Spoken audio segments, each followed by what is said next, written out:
following program is brought to you by Baylor College of Medicine in Houston, Texas. For over a century, Baylor has contributed significantly to scientific discoveries through innovation, advancing basic and clinical medical research, with a commitment to enhancing education opportunities for medical and graduate students, primary care and specialty. It's a candle of hope that justice continues to reign in this country, that the freedom that is afforded everyone else under the Declaration of Independence and Civil Rights is afforded to people with disabilities. All right.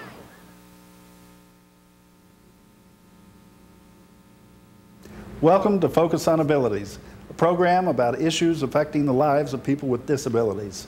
I'm Lex Frieden, your host, and we're here live today from the White House in Washington, D.C. for a very special edition of Focus on Abilities. Through the courtesy of the Houston Municipal Channel and ILRU, the Independent Living Research Utilization Program at TIRR, we've brought our cameras to the old Executive Office building right next to the White House. Bit of trivia that we want to ask a question before we start here, and we'll give you the answer before the end of the program, in fact, right away. Who was the first individual with a disability to occupy a role in the President's staff as the point person for disability outreach?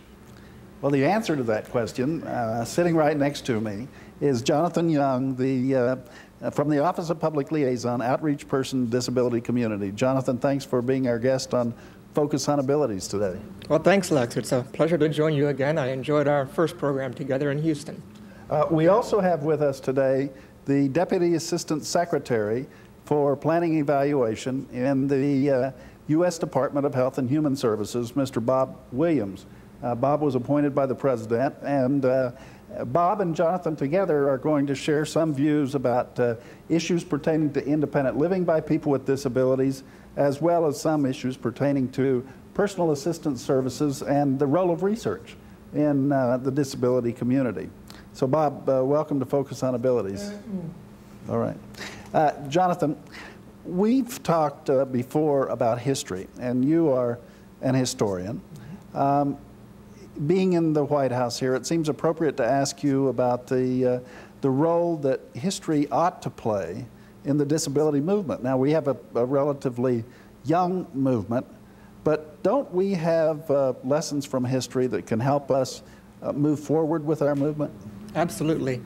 I do wear another hat as a PhD candidate in American history at the University of North Carolina, and history really does inform my daily activities here at the White House, and also I think really does stand to help in incredible ways the broader disability community. I think it's really important when you look at any type of social policy or social reform to keep in mind of where you've come from. I think it's awfully easy to get so caught up in the present. And one of the things that disability history teaches us is that disability shares a lot in common with other civil rights movements, that disability really isn't entirely separate and different from and unique from other types of social policy, that it shares a lot in common with the struggle for African American equality, women's equality, gay and lesbian equality.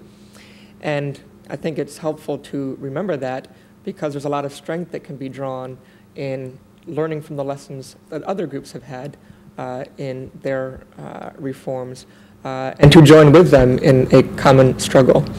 And I think it's really important for people with disabilities, especially the younger generation, including myself, to take note of the past, to remember that persons such as yourself and Bob have a grasp of how different things were years ago, and that we need to remember the struggles that you have gone through and how much you have paved the way for people now to continue.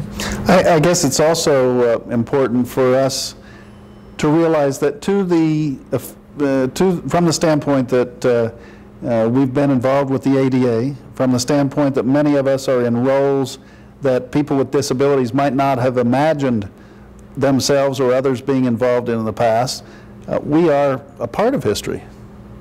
Would you agree with that? Absolutely. Part of history that we're both benefiting from the accomplishments of the past and constantly shaping our own future. So it's true that historians deal not only with the past, but also with the future. Yes, certainly. And, one of the ways that I find history particularly beneficial to me in writing about the history of the Americans with Disabilities Act and trying to get a sense of all the different aspects of what makes for constructive, positive reform, having a good grasp of how the ADA came about really helps me as I'm now working in the White House, working, for example, with the Work Incentives Improvement Act, that it helps me to see and be mindful of what things we need to be aware of as making mistakes of the past and what examples to follow. Now, Jonathan, in 1985, we had some hearings. The National Council on Disability, when I was in Washington, had some hearings about the importance of a civil rights law for people with disabilities. And I'll talk with Bob about that in a minute. But in 1985, did you have a disability? Actually, no. In 1985, I was, I would have been a sophomore in high school, devoting pretty much the entirety of my life to wrestling. So at that point in time, when we were just conceiving the ADA, it was the furthest thing from your mind. You could... Pretty much. I mean, the real first introduction I had to disability in any concrete way actually was just a number of weeks before I had my spinal cord injury at Walt Whitman High School, not far from here in Bethesda. I don't know exactly what the event was, but they brought in a whole bunch of people with disabilities to come and meet with different classrooms. There was a basketball tournament playing against different athletes who got destroyed, of course, by the wheelchair athletes. And they talked about how life goes on and how productive life can be. And, little did I know at that point that I'd soon be there myself. But certainly, like you said, I was not thinking about disability rights in any way. But your experience with that, I think, is instructive to our colleagues who have the opportunity from time to time to help educate young people about disability and to help them understand it shouldn't be feared, it needs to be lived with. And now we're making improvements in the environment and the social structure and in our laws that actually help people with disabilities be productive.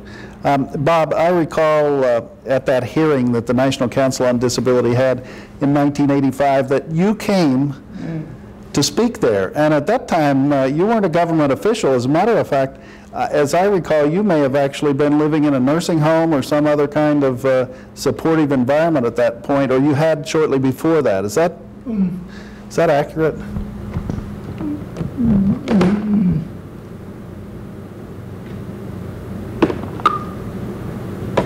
At the time,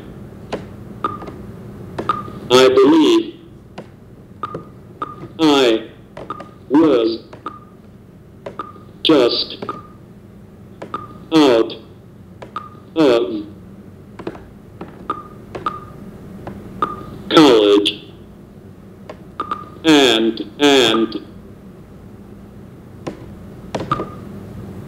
my first job was as a court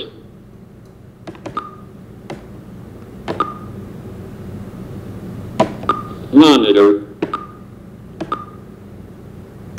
overseeing the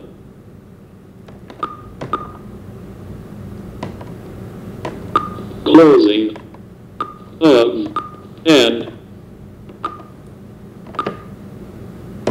institution That's right. called Forest Haven. Yeah, it's ironic to some degree that you were advocating at that time opportunities for people to live in the community. And as I recall your remarks, that was one of your hopes, that a law like ADA would help people with disabilities have more opportunities to be independent, to live in the community. Now you are, to some degree, responsible for helping to analyze policy and recommend policy and produce policy that's intended to provide people all over the United States with those opportunities. It's obviously not an easy thing to do because we have a history in this country of providing institutional alternatives for people, and when we don't make the same investment in providing alternatives in the community for people with disabilities. Do you believe that in the future we have the hope of a breakthrough? Do you think that in the foreseeable future people with disabilities will be able to have real choice?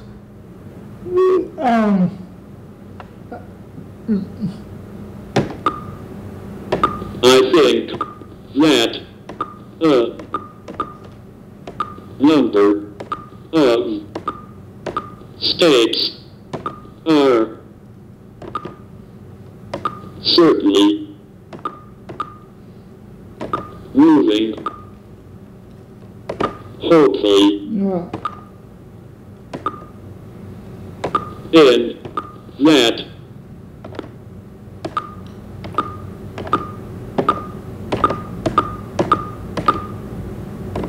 direction, and as both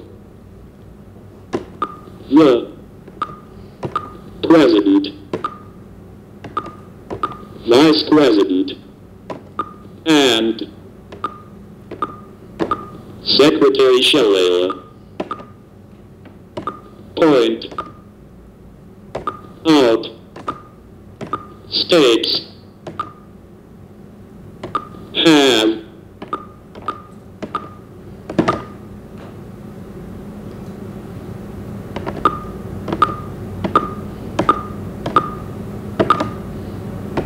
tremendous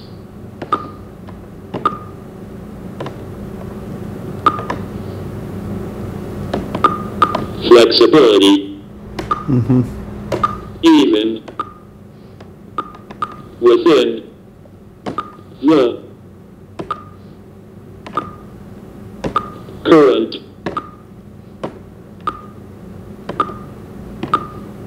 Medicaid program to increase home and community-based services. The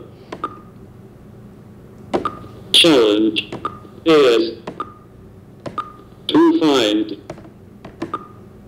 ways they can do that while still controlling costs. May we infer from your answer then that one very real opportunity for our colleagues in the disability movement, for people with disabilities, family members, advocates, public officials, is to better use the flexibility that's built into the state-federal program now and to work within their states to help improve those programs that are already possible to develop at the state level? I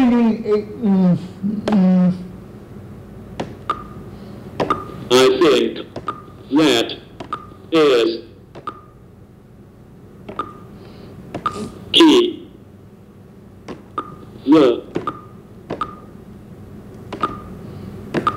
disability and aging communities together with the states as well as the federal government need to roll up our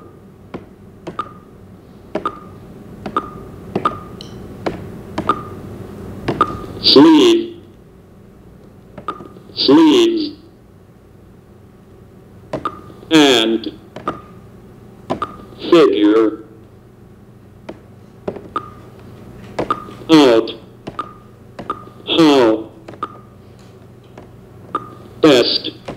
to make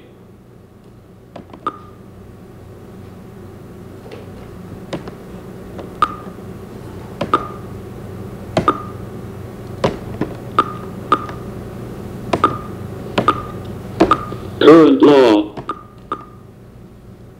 work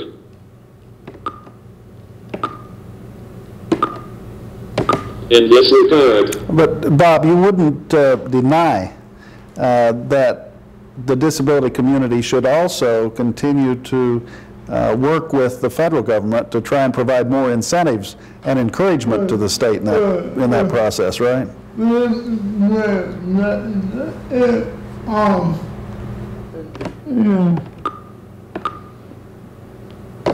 Particularly in terms of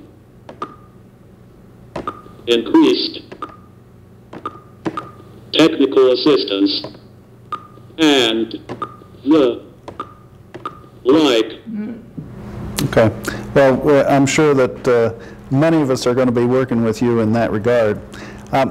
Jonathan, in terms of breakthroughs, like in the area of personal assistance services and others, the future for people with disabilities in this country, I mean, in the last 10 years, we've had incredible progress following the ADA. We've had progress at the state level, at the local level, and clearly in the federal level. There are places in this city, places in this White House that I can get to today that none of us could have gotten to 10 years ago before the passage of the ADA. We've raised a lot of consciousness, sensitized a lot of people, and made a lot of progress. Do you think that we're at a plateau now, or what areas do you see the potential for real progress in the near future? I wouldn't say a plateau at all. In fact, having written a lot about the history of the ADA, you do hear a lot of doomsayers who say that, well, you know, the ADA really hasn't done much of anything, and I think that's wrong. We have made tremendous progress. I think it is important to remember that in many respects, the ADA was very forward-looking. It didn't rule that you had to retrofit everything immediately at that point. Our society continually and persistently, as new buildings get constructed, as places are renovated, it is going to become increasingly accessible. And I think we're also seeing, you've alluded to some of the media images, an incredible change in the way people in our society view disability. You know, one recent example, Charles Schwab has a commercial with a blind person. You can hear his text-to-speech operating, and you can see his refreshable braille working. And really, in so many ways, I think we're really taking off. In just the last several months, an incredible level of press attention to some major initiatives. The Work Incentives Improvement Act that's been very active. We have a long-term care proposal on the table that would, among other things, provide working people with disabilities opportunities to provide for portions of their personal assistance services. Bob was working on an attempt to try to level the playing field between nursing homes and community-based services under the caps in terms of coming under Medicaid.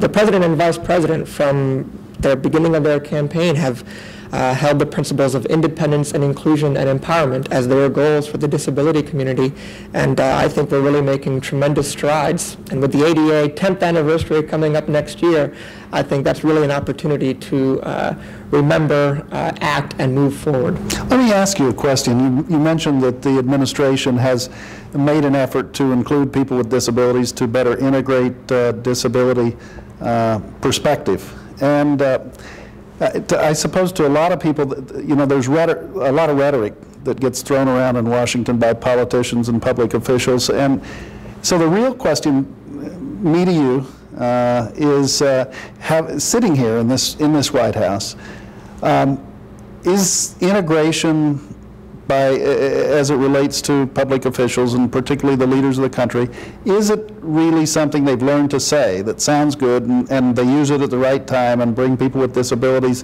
to the front of the line when there's a press event or something? Or does it really go deeper than that? Does it actually get into the small conference rooms like we're in today when the domestic policy is discussing issues of national interest and so on? Absolutely. You know, one of the things I actually like is not so much where disability is spoken about, but where it goes unspoken. You think, for example, of Charles Ruff, the top attorney in the White House, is a person who uses a wheelchair. It's not talked about, but you see him on television, and simply the fact of the absolute highest-ranking attorney in the White House being a person with a disability, I think speaks very strongly about the level of integration, that you don't necessarily need to draw attention to it. And you know, I can speak from my own experience. I'm fairly new here, just about 8 months. I joined many different domestic policy council meetings, national economic council meetings, and I won't take the time to go through all of the initiatives in the past few months, but we really are working awfully hard. Bob did refer to a very real problem of trying to keep within cost restraints. We have, in the last few years, commitments to a balanced budget. And while that's been very important and effective, it does place restraints. And there are a lot of things that take great economic commitments, and we need to be strategic and creative in how to meet those. Well, I guess the issue from that standpoint is how you set priorities. And with the kind of leadership that you're providing and that which Bob is providing, and we had the opportunity to meet Judy Heumann and Kate Seelman and other people with disabilities in prominent roles in the administration, then we can only assume and hope that those priorities for people with disabilities are falling out near the top when those difficult choices are made. And you feel like that's true? Absolutely. There really are an amazing number of people with disabilities in fairly high-level places in this administration as part of the President's overall commitment to making the administration look like America. And there's a lot of power simply in being in the room and part of the discussions. Bob, it wasn't too many years ago that you and I might have been appointed to a position, but it was more honorary than substantive. And when the real meetings went on, we weren't invited, but when the pictures were taken, we were always there. Do you think that's changed dramatically?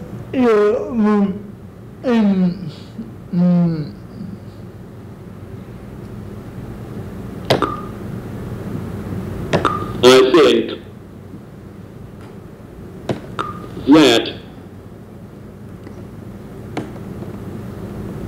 the access to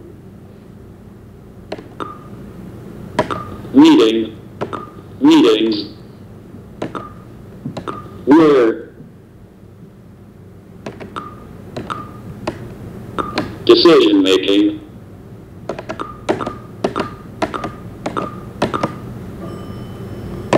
affecting Americans with disabilities has never been better.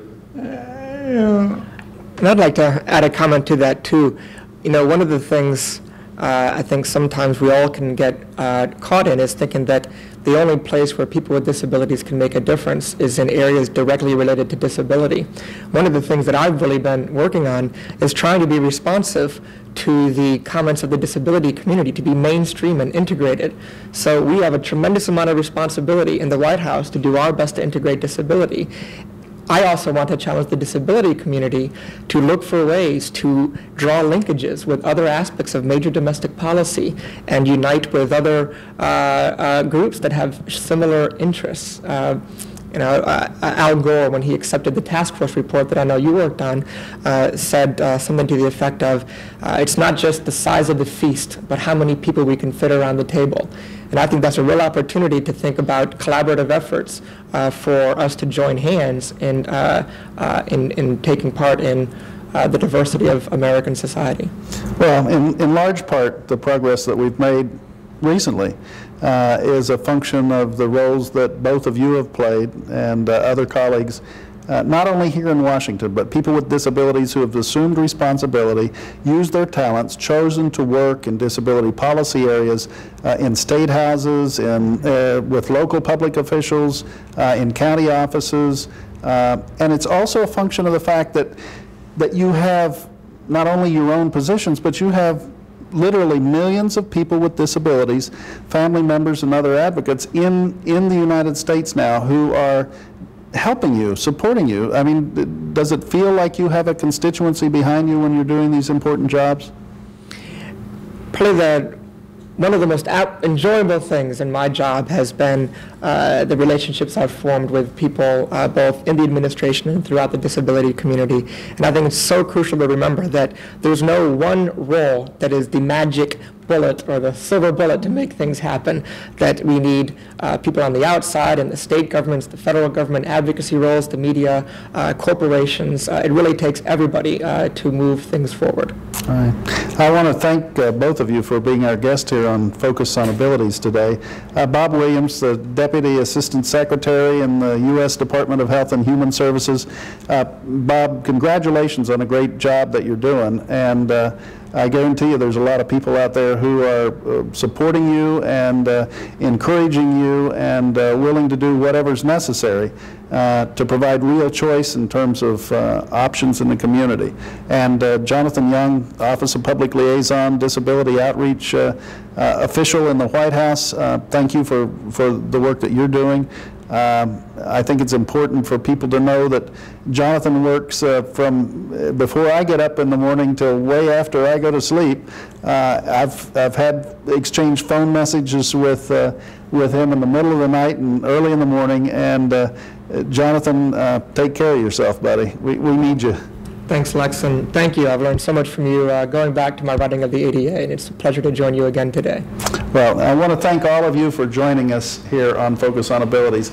We're at the White House. We're with Bob Williams and Jonathan Young, two of the distinguished people with disabilities who are also distinguished public officials in Washington, D.C.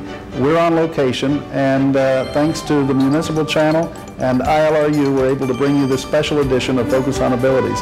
Please join us next time.